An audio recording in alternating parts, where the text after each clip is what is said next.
شروع اللہ کے نام سے جو بڑا مہربان اور نہایت رحم کرنے والا ہے۔ اس سورت کو اپنی زندگی کا حصہ بنا لو۔ نبی کریم صلی اللہ علیہ وسلم سب سے زیادہ اس سورت کی تلاوت کیا کرتے تھے۔ افسوس ہے لوگ یہ سورت نہیں پڑھتے۔ محترم ناظرین، یہ سورت پڑھنے سے انسان کو کہیں روحانی اور کہیں دنیاوی فوائد ملتے ہیں۔ قرآن اور حدیث میں واضح طور پر ذکر کیے گئے ہیں۔ تسبیحات اور قرآن پاک یعنی اللہ کا ذکر ایک اہم عبادت ہے جو انسان کو اللہ کے قریب لے آتی ہے اور اس کے دل میں سکون، اطمینان اور روحانی سکون پیدا کرتی ہے۔ اللہ تعالیٰ قرآن پاک میں فرماتا ہے، سن لو، اللہ کے ذکر سے دلوں کو سکون ملتا ہے۔ تو قرآن مجید پڑھنا انسان کے دل کو سکون اور اطمینان دیتا ہے۔ جب انسان اللہ کے ذکر میں مشغول ہوتا ہے تو وہ دنیاوی پریشانیوں سے دور ہو کر اللہ کی طرف متوجہ ہوتا ہے، جس سے دل میں سکون آتا ہے۔ جو لوگ اللہ کا ذکر کرتے ہیں یعنی تسبیح پڑھتے ہیں تو اللہ ان کے گناہوں کو معاف کر دیتا ہے۔ اللہ تعالیٰ فرماتے ہیں، میرے بندے تو میرا ذکر کر، میں تیرا ذکر کروں گا۔ تسبیح پڑھنے سے اللہ سے مانگی گئی دعائیں قبول ہوتی ہیں۔ حضرت ابو ہریرہ رضی اللہ تعالی عنہ سے مروی ہے کہ جو شخص اللہ کا ذکر کرتا ہے یعنی تسبیح پڑھتا ہے تو اللہ اس کی دعائیں قبول کرتا ہے اور اسے مشکلات سے نجات دیتا ہے۔ اللہ کے ذکر سے انسان کی دعائیں قبول ہوتی ہیں اور وہ اپنی مشکلات سے نکلنے میں کامیاب ہو جاتا ہے۔ قرآن مجید پڑھنے سے انسان کی زندگی میں برکت آتی ہے۔ جو شخص صبح شام اللہ کا ذکر کرتا ہے اس کی روزی میں برکت ہوتی ہے۔ تو تسبیح انسان کی روزمرہ کی زندگی میں برکت، کامیابی اور سکون لے کر آتی ہے۔ یہ عمل دنیا اور آخرت میں بھی کامیابی کا سبب بنتا ہے۔ تو ناظرین، تسبیح پڑھنے سے اللہ کی مدد اور حفاظت بھی ملتی ہے۔ حضرت علی رضی اللہ تعالی عنہ سے مروی ہے کہ جو شخص اللہ کی تسبیح کرتا ہے اللہ اس کی ہر پریشانی میں مدد کرتے ہیں۔ اللہ کا ذکر انسان کو شیاطین کی شرارتوں سے محفوظ رکھتا ہے اور اللہ کی مدد کی ضمانت بھی فراہم کرتا ہے۔ محترم ناظرین، اگر آپ چاہتے ہیں کہ اللہ پاک آپ کو دونوں جہاں میں اس کو عزت و کامرانی عطا فرمائے، کبھی کسی کے محتاج نہ ہو، کبھی کسی کے سامنے ذلت اور رسوائی کا سامنا نہ کرنا پڑے، دشمنوں سے، حاسد سے ہمیشہ محفوظ رہیں، تو آپ یہ بازو پلٹنے والی سورت ضرور پڑھیں۔ اس سورت کو پڑھنے والے کے حق میں اللہ تعالیٰ سارے فیصلے فرما دیتا ہے۔ اس کے تمام مقاصد، اس کی خواہشات، اس کی مرادیں، اس کی تمنائیں پوری کی جاتی ہیں۔ اس کے ہر کام پہ اللہ تعالیٰ کن کا حکم فرما دیتا ہے اور اس کا ہر ناممکن کام اس کے حق میں کر دیا جاتا ہے اور وہ ممکن کر دیا جاتا ہے۔ اس صورت سے انشاءاللہ دونوں جہاں میں عزت و کامرانی آپ کا مقدر بن جائے گی، کامیابی آپ کے قدم چومے گی۔ انسان جب کبھی اپنی زندگی کے مقصد کو سمجھنے کی کوشش کرتا ہے تو اسے اس حوالے سے مختلف قسم کے آراء سننے کو ملتی ہیں۔ اللہ تبارک و تعالیٰ نے قرآن مجید میں اس حوالے سے بہت ہی واضح اور خوبصورت باتیں ارشاد فرمائی ہیں۔ اللہ تبارک و تعالیٰ سورۃ انبیاء کی آیات 16 تا 17 میں ارشاد فرماتے ہیں، اور نہیں ہم نے پیدا کیا آسمان اور زمین کو اور جو کچھ ان دونوں کے درمیان ہے کھلتے ہوئے، یعنی بے مقصد پیدا نہیں کیا۔ اگر ہم چاہتے ہیں کہ ہم بنائیں کوئی کھیل تماشا تو یقیناً ہم بنا لیتے اسے اپنے پاس سے اگر ہم ہوتے ایسا کرنے والے۔ اسی طرح اللہ تبارک و تعالیٰ سورۃ مؤمنون کی آیات 115 تا 117 میں ارشاد فرماتے ہیں، تو کیا تم نے سمجھ لیا کہ بے شک ہم نے پیدا کیا تمہیں بے مقصد ہی، اور یہ کہ بے شک ہماری طرف سے تم نہیں لوٹائے جاؤ گے۔ بس بہت بلند ہے اللہ جو حقیقی بادشاہ ہے، نہیں ہے کوئی معبود مگر وہی رب ہے عزت والے عرش کا، اور جو پکارے اللہ کے ساتھ کسی دوسرے معبود کو، نہیں کوئی دلیل اس کے پاس، اس کی تو بے شک اس کا حساب اس کے رب کے پاس ہے۔ بلا شبہ یہ حقیقت ہے کہ کافر لوگ کبھی فلاح نہیں پائیں گے۔ سورۃ زاریات کی آیت نمبر 56 میں اللہ تبارک و تعالی نے انسان اور جنوں کی تخلیق کے مقصد کو نہایت احسن انداز میں واضح فرما دیا۔ اللہ تبارک و تعالی ارشاد فرماتے ہیں، اور میں نے ہی پیدا کیا جنوں اور انسانوں کو مگر اس لیے کہ وہ میری عبادت کریں۔ مذکورہ بالا تمام آیات پر غور و فکر اور تدبر کرنے کے بعد یہ بات سمجھ آتی ہے کہ تخلیق انسانیت کا مقصد در حقیقت اللہ تبارک و تعالیٰ کی معرفت حاصل کرنا اور اس کی بندگی و عبادت کو بجا لانا ہے۔ ان عبادات کو بجا لانے کے مختلف طریقے کتاب و سنت میں مذکور ہیں۔ جن میں ایک انتہائی خوبصورت اور آسان طریقہ اللہ تبارک و تعالیٰ کا مسلسل ذکر کرنا ہے۔ کتاب و سنت کے مطالعے سے یہ بات معلوم ہوتی ہے کہ اللہ تبارک و تعالیٰ نے مخلوقات سے جملہ عبادات کے اہتمام کا اعتدال سے تقاضا کیا ہے، مگر جب ذکر الہی پر غور کرتے ہیں تو یہ بات معلوم ہوتی ہے کہ ذکر الہی کو ہمیشہ کثرت سے بجا لانے کی تلقین کی گئی ہے۔ اللہ تبارک و تعالیٰ سورۃ آل عمران کی آیات 190 تا 191 میں ارشاد فرماتے ہیں، آسمانوں اور زمین کی پیدائش میں اور رات دن کے ہیر پھیر میں یقیناً عقل مندوں کے لیے نشانیاں ہیں جو اللہ تعالیٰ کا ذکر کھڑے اور بیٹھے اور اپنی کروٹوں پر لیٹے ہوئے کرتے ہیں، اور آسمانوں اور زمین کی پیدائش میں غور و فکر کرتے ہیں اور کہتے ہیں، اے ہمارے پروردگار، تو نے یہ بے فائدہ نہیں بنایا، تو پاک ہے، بس ہمیں آگ کے عذاب سے بچا لے۔ ان آیات مبارکہ پر غور و فکر کرنے کے بعد یہ بات معلوم ہوتی ہے کہ اللہ تبارک و تعالی نے ان لوگوں کو عقل مند قرار دیا ہے جو زمین و آسمان کی تخلیق پر غور کرتے، پروردگار عالم کی تخلیق کی وسعت کو دیکھ کر اس کی کبریائی کو پہچانتے اور اس کے بعد کثرت سے اللہ تبارک و تعالیٰ کا ذکر کرتے اور آگ کے عذاب سے پناہ مانگتے۔ اللہ تبارک و تعالیٰ نے سورۃ احزاب کی آیت نمبر 41 میں ارشاد فرمایا، اے ایمان والو، اللہ تبارک و تعالیٰ کا ذکر بہت زیادہ کرو۔ ذکر الہی بکثرت کرنے کا نتیجہ یہ نکلتا ہے کہ اللہ تبارک و تعالیٰ انسانوں کی زندگیوں کے اندھیرے دور کر کے ان کو روشنیوں کے راستے پر چلا دیتے ہیں۔ چنانچہ سورۃ الاحزاب کی آیات 41 سے 43 میں ارشاد ہوا، ایمان والو، اللہ تعالیٰ کا ذکر بہت زیادہ کرو اور صبح و شام اس کی پاکیزگی بیان کرو۔ وہی ہے جو تم پر اپنی رحمتیں بھیجتا ہے اور اس کے فرشتے تمہارے لیے دعائیں مغفرت کرتے ہیں تاکہ وہ تمہیں اندھیروں سے اجالے کی طرف لے جائے، اور اللہ تعالیٰ مومنوں پر بہت ہی مہربان ہے۔ اللہ تبارک و تعالیٰ نے ذکر الہی کے فوائد بتلاتے ہوئے یہ بات بھی ارشاد فرمایا ہے کہ جب کوئی شخص اللہ تبارک و تعالیٰ کا ذکر کرتا ہے تو اللہ تبارک و تعالیٰ بھی اس کا ذکر کرتے ہیں۔ چنانچہ اللہ تبارک و تعالیٰ سورۃ بقرہ کی آیت نمبر 152 میں ارشاد فرماتے ہیں، تم میرا ذکر کرو، میں بھی تمہیں یاد کروں گا، میری شکر گزاری کرو اور ناشکری سے بچو۔ اس آیت مبارکہ سے یہ بات سمجھ میں آ جاتی ہے کہ جس شخص کا ذکر اللہ تبارک و تعالیٰ کرتے ہوں اس شخص کی زندگی میں اللہ تبارک و تعالیٰ کی تائید، نصرت اور فضل ہر حال میں شامل ہو جاتا ہے۔ چنانچہ ہمیں کثرت سے اللہ تبارک و تعالیٰ کا ذکر کرنا چاہیے۔ اللہ تبارک و تعالیٰ نے سورۃ احزاب میں ان لوگوں کا ذکر کیا جن لوگوں کے لیے اللہ تبارک و تعالیٰ نے مغفرت اور اجر عظیم تیار کر رکھا ہے۔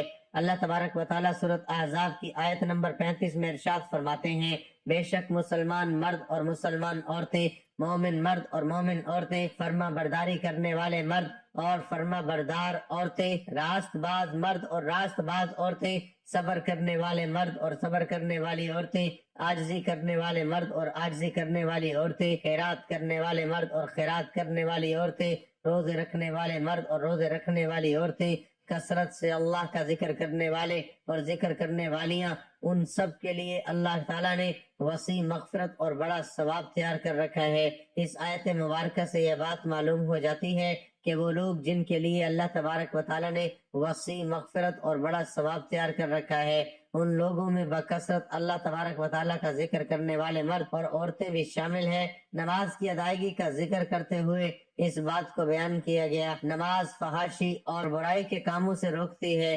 ساتھ ہی اللہ تبارک و تعالیٰ ارشاد فرماتے ہیں کہ اللہ تعالیٰ کا ذکر بہت بڑا کام ہے۔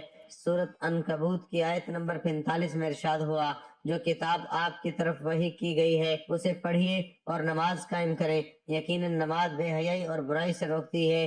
بے شک اللہ کا ذکر بہت بڑی چیز ہے اور تم جو کچھ کر رہے ہو اس سے اللہ خبردار ہے۔ اس آیت مبارکہ پر تدبر کرنے والے سے یہ بات معلوم ہوتی ہے کہ اللہ تبارک تعالیٰ کا ذکر کرنے کے نتیجے میں انسان کو جو فوائد حاصل ہوتے ہیں وہ فحاشی اور منکرات کے اجتناب سے کہیں بڑھ کر ہیں۔ چنانچہ ہر مومن و مسلمان کو بکثرت اللہ تبارک و تعالیٰ کا ذکر کرنا چاہیے۔ ذکر الہی انوار کی کنجی ہے، بصیرت کا آغاز اور جمال فطرت کا اقرار ہے، یہ حصول علم کا جال ہے، یہ تماشا گاہ ہستی کی جلوہ آرائیوں اور حسن افرینیوں کا اقرار ہے۔ ذاکر کے ذکر میں، زاہد کے فکر میں خالق آفاق کی جھلک نظر آتی ہے۔ ذکر الہی دراصل خالق حقیقی سے رابطے کی ایک شکل ہے۔ سورۃ عنکبوت کی آیت نمبر 45 میں ارشاد ربانی ہے، اور یقین کرو کہ اللہ کا ذکر ہر چیز سے بزرگ تر ہے۔ اللہ کے ذکر میں نماز، تلاوت قرآن حکیم، دعا اور استغفار سب شامل ہے۔ ذکر اللہ کی بڑی عظمت، اہمیت اور برکات ہے۔ ذکر اللہ سے اللہ کا قرب نصیب ہوتا ہے اور انسان کی روحانی ترقی ہوتی ہے۔ ذکر اللہ سے قلوب منور ہو جاتے ہیں۔ ذکر اللہ ہی وہ راستہ اور وہ دروازہ ہے جس کے ذریعے ایک بندہ بارگاہ الہی تک پہنچ سکتا ہے۔ حضرت ابو ہریرہ رضی اللہ تعالی عنہ اور حضرت ابو سعید خدری رضی اللہ تعالیٰ عنہ سے روایت ہے کہ رسول اللہ صلی اللہ علیہ وسلم نے فرمایا، جب بھی اور جہاں بھی کچھ بندگان خدا اللہ کا ذکر کرتے ہیں تو لازمی طور پر فرشتے ہر طرف سے ان کے گرد جمع ہو جاتے ہیں اور ان کو گھیر لیتے ہیں، اور رحمت الہی ان پر چھا جاتی ہے اور ان کو اپنے سائے میں لے لیتی ہے، اور ان پر سکینہ کی کیفیت نازل ہوتی ہے، اور اللہ اپنے مقربین فرشتوں میں ان کا ذکر کرتے ہیں۔ صحیح مسلم بخاری شریف میں بحوالہ حضرت ابو ہریرہ رضی اللہ تعالی عنہ درج ہے کہ رسول اللہ صلی اللہ علیہ وسلم نے فرمایا، اللہ تعالیٰ کا ارشاد ہے کہ جس وقت بندہ میرا ذکر کرتا ہے اور میری یاد میں اس کے ہونٹ حرکت کرتے ہیں تو اس وقت میں اپنے بندے کے ساتھ ہوتا ہوں۔ اللہ تعالیٰ ارشاد فرماتا ہے، وَلَذِكْرُ اللَّهِ اکبر، بے شک اللہ کا ذکر بہت بڑی چیز ہے۔ حضرت ابو ہریرہ رضی اللہ عنہ سے روایت ہے کہ نبی کریم صلی اللہ علیہ وسلم نے فرمایا، اللہ تعالیٰ فرماتا ہے کہ میں اپنے بندے کے یعنی میرا بندہ میرے بارے میں جیسا گمان رکھتا ہے میں اس کے ساتھ ویسا ہی کرتا ہوں، گمان کے ساتھ ہوں، اور جب بھی وہ مجھے یاد کرتا ہے تو میں اس کے ساتھ ہوتا ہوں، جب وہ مجھے اپنے دل میں یاد کرتا ہے اسے اپنے دل میں یاد کرتا ہوں، اور جب وہ مجھے مجلس میں یاد کرتا ہے تو میں اسے اس سے بہتر فرشتوں کی مجلس میں یاد کرتا ہوں۔ اگر وہ میرے پاس ایک بالشت آتا ہے تو میں اس کے پاس ایک ہاتھ آتا ہوں، اگر وہ ایک ہاتھ آتا ہے تو میں اس کے پاس گز آتا ہوں، اگر وہ میرے پاس چل کر آتا ہے تو میں اس کے پاس دوڑ کر آتا ہوں۔ حضرت ابو دردہ رضی اللہ تعالیٰ عنہ سے روایت ہے کہ رسول اللہ صلی اللہ علیہ وسلم نے فرمایا، کیا میں تم کو وہ عمل بتاؤں جو تمہارے سارے اعمال میں بہتر اور تمہارے مالک کی نگاہ میں پاکیزہ تر ہے اور تمہارے درجوں کو دوسرے تمام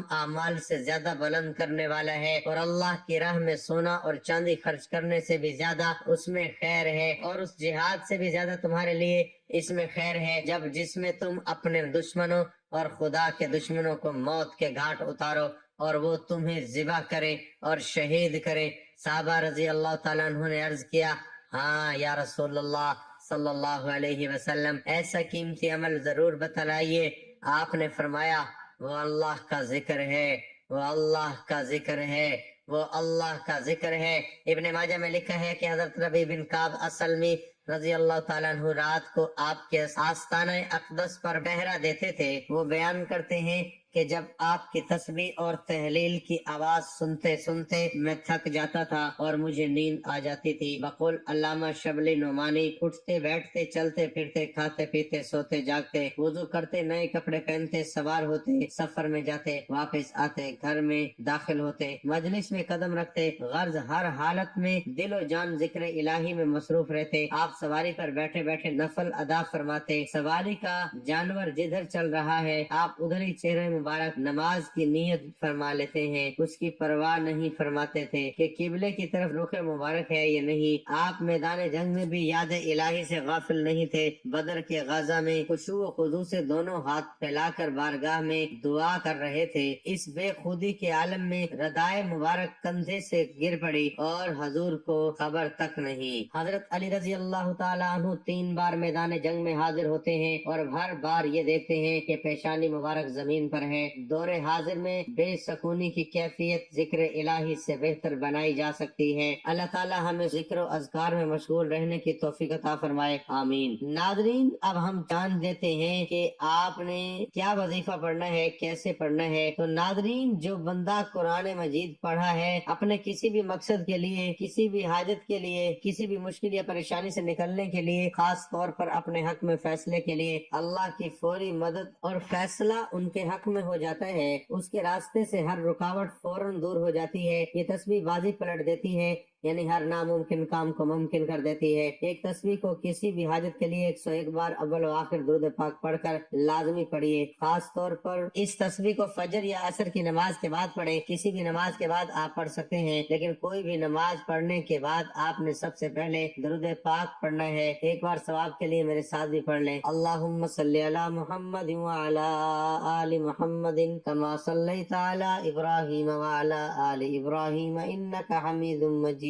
اللہم بارک علی محمد وعلی آل محمد کما بارکت علی ابراہیم وعلی آل ابراہیم انک حمید مجید۔ درود پاک پڑھنے کے بعد آپ نے بسم اللہ الرحمن الرحیم۔ درود پاک پڑھنے کے بعد آپ نے سب سے پہلے اپنے خاص مقصد کی نیت کرنی ہے، اور جب آپ نیت کر لیں تو فوری طور پر آپ نے اعوذ باللہ من الشیطان الرجیم اور بسم اللہ الرحمن الرحیم پڑھ کر وظیفے کا آغاز کرنا ہے، اور اللہ تعالیٰ کے ناموں کی تسبیح شروع کر دینی ہے، اور اللہ تعالیٰ کے یہ 3 نام یا اللہ، یا رحمان، یا رحیم، اس کا ورد شروع کر دینا ہے، اور ان 3 ناموں کو 101 مرتبہ پڑھنا ہے۔ اور جو سورت ہمارے پیارے نبی صلی اللہ علیہ وسلم نے بتلائی ہے وہ سورت کہف ہے۔ اس کی ہر جمعے کو اگر ہو سکے تو روزانہ عصر کی نماز کے بعد اس کی تلاوت کیا کرو۔ حضرت علی رضی اللہ تعالیٰ عنہ سے مروی ہے کہ اگر تم پریشان ہو تو اللہ تعالیٰ کے نام کا ذکر یا کثرت سے اللہ کا ذکر کرو یا تسبیح کرو تو اللہ تعالیٰ اس کی مشکلات آسان کر دیتا ہے۔ اس لیے یا اللہ، یا رحمان، یا رحیم کا ذکر پڑھتے رہیں۔ اللہ تعالیٰ کے یہ تینوں ناموں کا ذکر اور سورت کہف کی تلاوت کرنے کے بعد آپ نے استغفار لازمی کرنا ہے، کیونکہ استغفار کا پڑھنا انسان کو اللہ کی قربت میں لانا ہے، اور کہا جاتا ہے کہ اللہ اپنی مدد سے اپنے بندے کی پریشانیوں کو دور کرتے ہیں۔ صرف 101 بار اول و آخر درود پاک پڑھ کر اس تسبیح کو پڑھنے کا معمول بنا لیں۔ انشاءاللہ فیصلہ آپ کے حق میں ہوگا، جیسا آپ چاہیں گے ویسا ہوگا۔ اللہ تعالیٰ آپ کی خواہشات پر کن کا حکم فرما دے گا، آپ کی ہر جائز مراد کو پورا فرمائے گا انشاءاللہ۔ محترم ناظرین، سورت کہف ایک طویل سورت ہے اور اس کے مضامین میں بہت تنوع ہے۔ آج کی نسبت میں ہم اس کے مضامین پر ایک طائرانہ نظر ڈالیں گے۔ انشاءاللہ نبی اکرم صلی اللہ علیہ وسلم کی حدیث میں اس سورت کی بہت فضیلت بیان کی گئی ہے۔ کئی احادیث ہیں جن میں دجال سے بچاؤ کے لیے سورت الکہف کی تلاوت کی ترغیب دی گئی ہے، بالخصوص جمعہ کے دن۔ ان میں پہلے 10 آیات کا بھی ذکر ہے، آخری 10 آیات کا بھی، اور پوری سورت کا بھی۔ دجال کے بارے میں نبی اکرم صلی اللہ علیہ وسلم نے فرمایا کہ ہر رسول نے اپنی امت کے دجال سے خبردار کیا، اور میں آخری نبی ہوں، میری امت میں ہی دجال کا فتنہ رونما ہوگا۔ اللہ کے نبی صلی اللہ علیہ وسلم نے اگر دجال سے بچاؤ کے لیے اس سورت کو پڑھنے کی تاکید کی ہے تو ہمیں معلوم ہونا چاہیے کہ اس سورت کے مضامین کیا ہیں، اس حوالے سے کیا خاص گفتگو اس میں کی گئی ہے۔ وہ اس سورت مبارک کی آیت میں ارشاد باری تعالیٰ ہے، اِنَّا جَعَلْنَا مَا عَلَى الْأَرْضِ زِينَةً لَهَا لِنَبْلُوَهُمْ أَيُّهُمْ أَحْسَنُ عَمَلًا، یقیناً ہم نے بنا دیا ہے جو کچھ زمین پر ہے اسے ان کا بناؤ سنگھار، تاکہ ہم انہیں آزمائیں کہ ان میں کون بہتر ہے عمل میں۔ اللہ تعالیٰ نے یہ دنیا تخلیق کی ہے، یہ زمین بنائی ہے، اور اس زمین کو ہر قسم کی زیب و زینت اور آرائش سے آراستہ کیا ہے۔ اس زیب و زینت سے اللہ تعالیٰ کا مقصد یہ ہے کہ ہم آزمائیں، پرکھیں ان میں سے کون ہے جو نیک اعمال کرتا ہے۔ دنیا کی زیب و زینت اس سورت کا عمود ہے جس کے گرد یہ پوری سورت گھومتی ہے۔ باقی اس کے پہلو اور آخری رکوع میں پوری سورت کا خلاصہ آ گیا ہے۔ اس کے ساتھ 4 قصے بھی اس سورت مبارکہ میں بیان کیے گئے ہیں جو اسی عمود کے گرد گھومتے ہیں۔ اللہ تعالیٰ کسی کو دے کر آزماتا ہے اور کسی سے لے کر آزماتا ہے، کسی پر کوئی تکلیف آتی ہے تب آزماتا ہے، کسی کو اللہ تعالیٰ فراوانی دے کر آزماتا ہے۔ میری اللہ تعالیٰ سے دعا ہے کہ اللہ تعالیٰ میرا سنانا اور آپ کا سننا اپنی بارگاہ الہی میں قبول و منظور فرمائے، آمین ثم آمین۔ ناظرین، اللہ تعالیٰ کے 99 ناموں میں سے کوئی ایک نام لکھ لے، اللہ تعالیٰ ہم سب کا حامی و ناصر ہو، آمین، جزاک اللہ۔